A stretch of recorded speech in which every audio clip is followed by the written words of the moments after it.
The Jazz came back somehow and beat the LA Clippers. They were down 7 in the fourth quarter, but yet rallied to get the job done. We're all even at 2. Here's what Quin Snyder had to say about his veteran, Joe Johnson.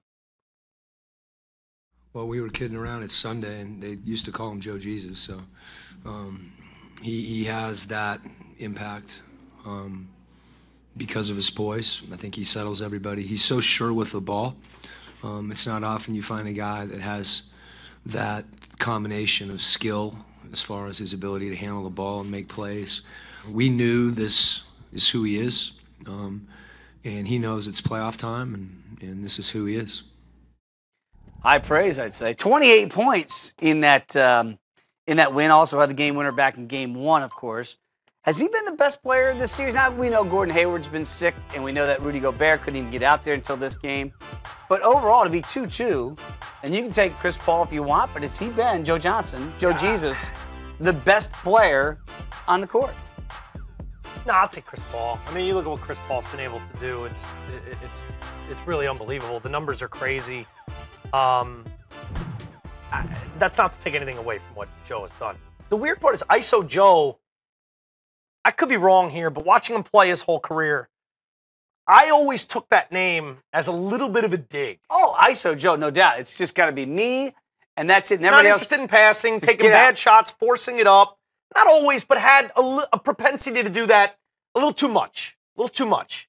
Now it's like when all you do is run like similar sets and the guy that is your main creative force is on the bench because he's sick, and in Gordon Hayward, you need someone to create. You need someone to step outside of the lines of just the sets from the dry erase board that Quin's drawn up and make some stuff happen, make some magic happen. And that's where ISO Joe kind of flipped it and said, hey, they call me ISO Joe, I can make something happen that's not on your dry erase board. Does this help to alleviate some of the burden of you're so overpaid when you came to Utah? We saw what he did in the ATL. Yes. We saw what he did in Brooklyn. The guy's always hit big shots. Yeah, nobody's ever doubted that. But now do you look at him differently because of what he's doing in his advancing age? Yeah. I think it validates all those big shots he hit earlier in his career. I think it validates the confidence to take some bad shots. Yeah. I think when you see a guy who takes some bad shots, but you see a guy that all of a sudden now, hell, he's made a lot of big shots too, not just with Utah, with Brooklyn, with Atlanta, like you mentioned.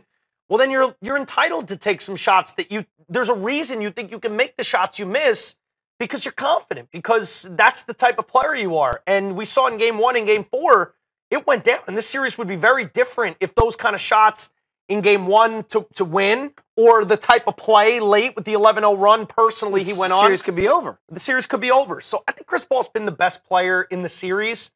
Gordon Hayward's been great. It's tough to factor it in because he was sick tonight with 40 he scored in the win the other night. It's amazing. I'm sorry, the loss he had the 40 in. But I think it's Chris Paul. But that Joe Johnson's been awesome. You go back and how about, really, I'll just say this last bit. Saw all over social media, people were really saying how savage it was because he had his performance today while wearing Chris Paul's signature Jordan shoe. ISO Joe got him in CP's in your shoe. kicks. I'm wearing your kicks, and I'm sticking the